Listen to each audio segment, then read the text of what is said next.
When I told my eldest daughter, Ariel, who's only 7, that I was heading off to Australia, she started sobbing her heart out. No, Mommy, no, Australia is too dangerous. We learned in science class there's a spider there that could kill you. Well, what do you know? My sweet girl got her wish. Instead of facing the dangerous Aussie bush, here I am in Israel, safe and sound, right in the middle of a ballistic missile attack from Iran and Lebanon. The truth is, there are great miracles in the world, and if there is one thing I have learned in this war, is that the greatest miracle of all is the creative power of a mother's love for her children. This power gave me the strength to endure low points I never thought I could handle, and it is the power that gives us the ability to create this heart-to-heart connection even from a distance, out of a deep knowledge that we all belong to one another in a way that is beyond words. I want you to go 2.5 years back with me. Here we are, a happy and complete family celebrating the 5th birthday of my daughter Ariel. I remember sitting in our sukkah in Jerusalem, looking around and feeling immense gratitude. I have everything: a beloved home, a beloved husband, 2 amazing children, ages 5 and 1.5. And very unexpectedly, I'm pregnant again, even though I'm about to turn 42. We are happy, we're complete, and for 4 hours, the world feels so safe. 2 days later, everything changes. 7:30 in the morning, October 7th, non-stop sirens. The kind of sirens that pierce the soul. We run again and again in the unfortified stairwell of our building, clutching our children.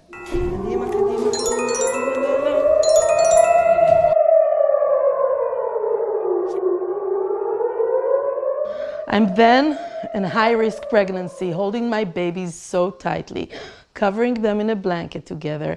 At noon, the phone call comes, the one I feared the most. My husband, Yaniv's commander, calls.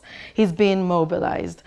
While standing there, seeing the name on the screen, I struggled deeply with a moral dilemma, whether I break Yaniv's phone or break his leg so he wouldn't go, until a feeling of terror, realizing I would be left alone pregnant with 2 small children while my husband ran to the burning front in Gaza, was replaced by a clear realization. We were born for this. Just before we got into the car to leave for our friend's house, I stopped Yaniv. Something ancient stirred inside me, the genes of a 3rd-generation Holocaust survivor, the instincts of mother who survived against all odds. And with them, the story of Jacob, our patriarch, our father, who divided the camp before meeting his brother Esav. I said to Yaniv, let's split the children. I'll take Ariel, you'll take Noam. If something happens, at least part of us will survive. At that moment, the reports were terrifying. Nukhba terrorists riding motorcycles on Highway 1 towards Jerusalem. Days later, I would hear about the Kapshiter family, a family exactly like ours, a mother, a father, a son, and a daughter, who were all murdered while driving together in the family car. Back then, all I knew is this. I'm deep in full protect the cubs mode. Every instinct in me screamed, keep them safe. When we reached the place we would stay for the coming days, Yaniv kissed us goodbye and ran to the front. His role was, and still is, to locate missing soldiers and hostages. A job I'd always imagined was about searching for soldiers lost decades ago suddenly became the heart of this war. Meanwhile, I moved from house to house, trying to find a safe place for my children. I'm lowering the stress level and offering reassurance. Everybody is alive. No one was kidnapped or injured in our sector. And perhaps that is actually the point. In the first few days, we moved from house to house, looking for a protected space to spend an unknown amount of time. Yaniv was far away. I had no fortified room at home. More than losing my house, I lost something much deeper. I, the successful woman, the multiple award winner, the serial entrepreneur, the woman of value of the family, the one who earned well and has endless outward influence, was suddenly thrust into a role I didn't want and didn't ask for. Suddenly, All roles vanished, all income, all future contracts. I was left with only one role, a mother, holding the home together alone. Days turned into weeks, and more than anything, I felt that life as I knew it has vanished forever. I had no tragic story, thank God. Nothing happened to us. In the face of the grief and pain of thousands of hostages, the wounded, the fallen, the displaced from the north and the south, I didn't think anyone cared. What a reservist's wife, a mother of small children, a successful business owner goes through when everything stops at once. Who cares about me now? I'm just a Jewish mother of young children. Dust in the wind. When they invited me to come and meet you, I knew your hearts would understand this feeling. And yet, something did happen to you. Something happened at the moment the most ancient sign appeared in the sky of your lives. I'm just a Jewish mother. I'm part of something larger than myself, which reflects upon me. Even, seemingly, nothing happened to me. Back to me, then. To illustrate these feelings, I've gathered some images that tell the story of the Jewish mothers. Here's another Jewish mother whose face we all know by heart. Shiri Bibas, just like me, was a mother of small children who did everything to protect them. She wrapped them in a blanket and pressed them close to her heart, so they would feel her heartbeats. Like in the womb, like in the world that was safe and protected only a few hours earlier. When Shiri was kidnapped in front of an entire world that stood by but did not lend a hand, something changed forever in every Jewish mother. Certainly in every mother of small children in Israel. The mothers in the crowd know it. The first test chose 2 lines, and suddenly a new companion enters your life. Mild anxiety. What will happen in the tests? Will the pregnancy go well? Will the baby be healthy? Who will protect them? How will I keep them happy, loved, and safe? Now imagine lying in a bed in a house that isn't yours, hugging 2 children tightly, children the same ages as the red-haired ones in these images. And the ground collapses beneath your feet. Nothing happened to you. You are just a Jewish mother. 2 children, another one in your womb, but this terror, no fortified room can protect you. A new realm of possibilities has opened for Jewish mothers. What do we see here? A knife, a butcher knife, a symbol of danger, a tool of death. Not something you'd want near your daily life, right? But on that day, countless mothers became predators, lionesses, alone, without weapons, without their partners, with only one mission: protect the cubs.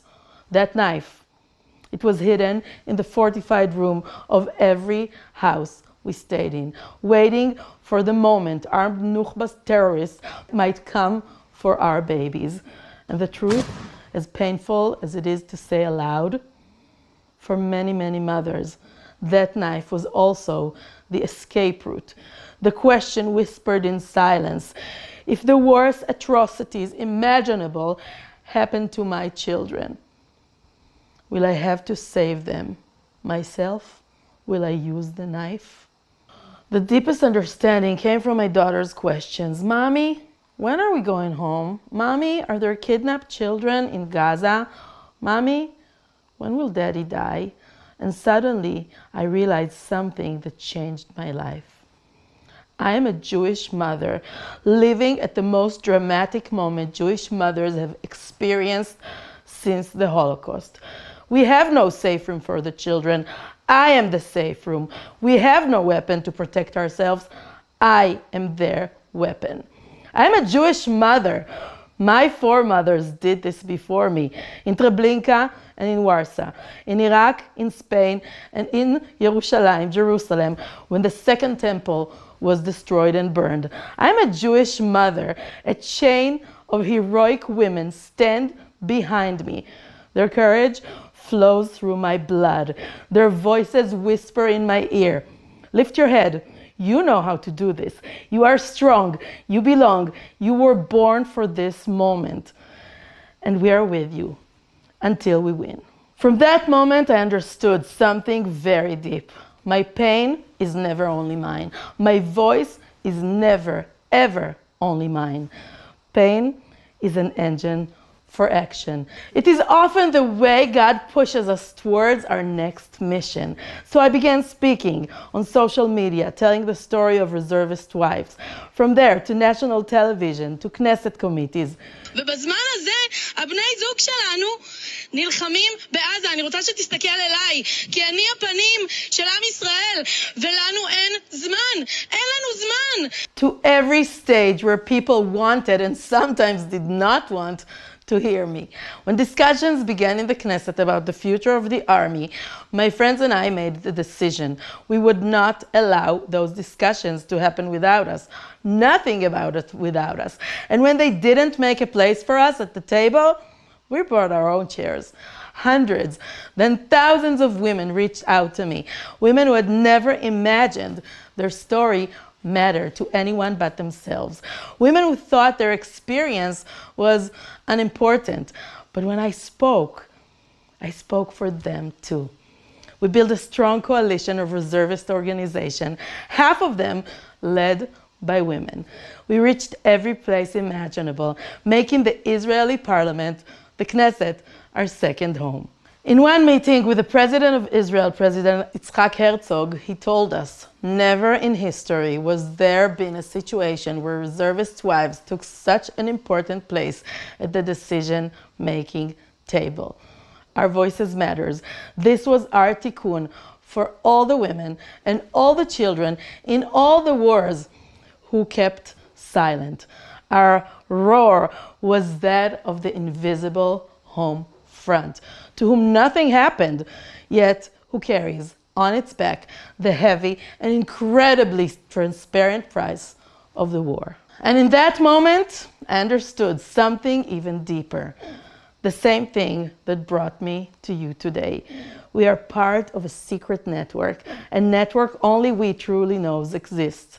A network of Jewish daughters and Jewish sisters and Jewish mothers. A network of Netzach Israel, the eternity of Israel.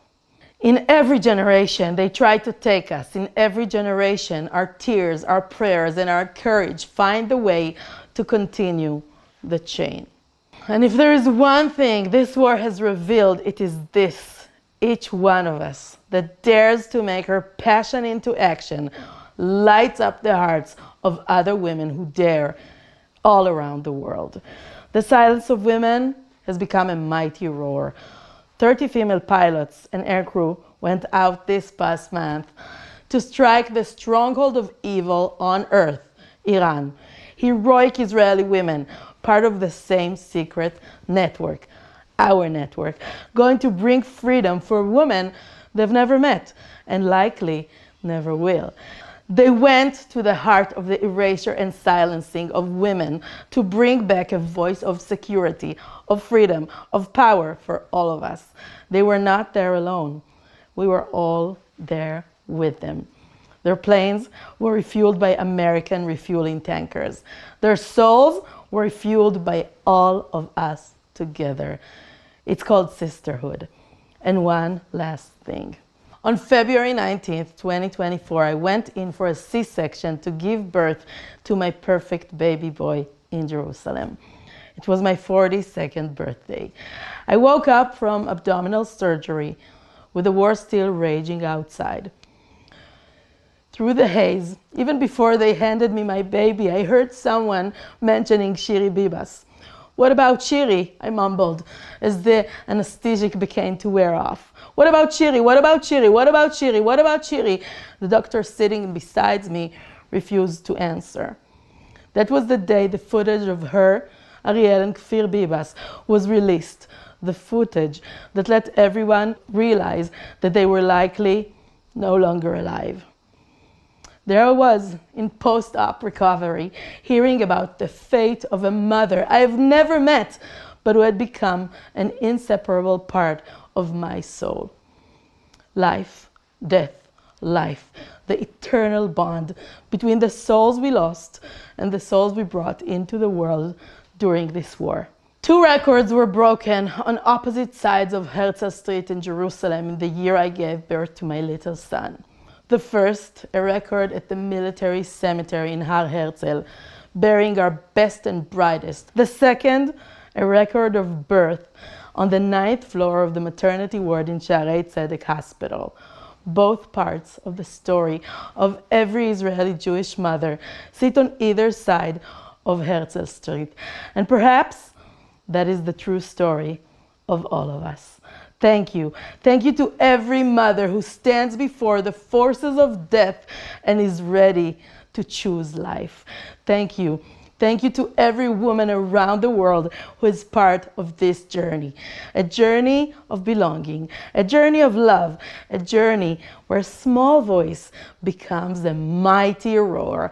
Let us roar together, sisters. Am Israel Chai.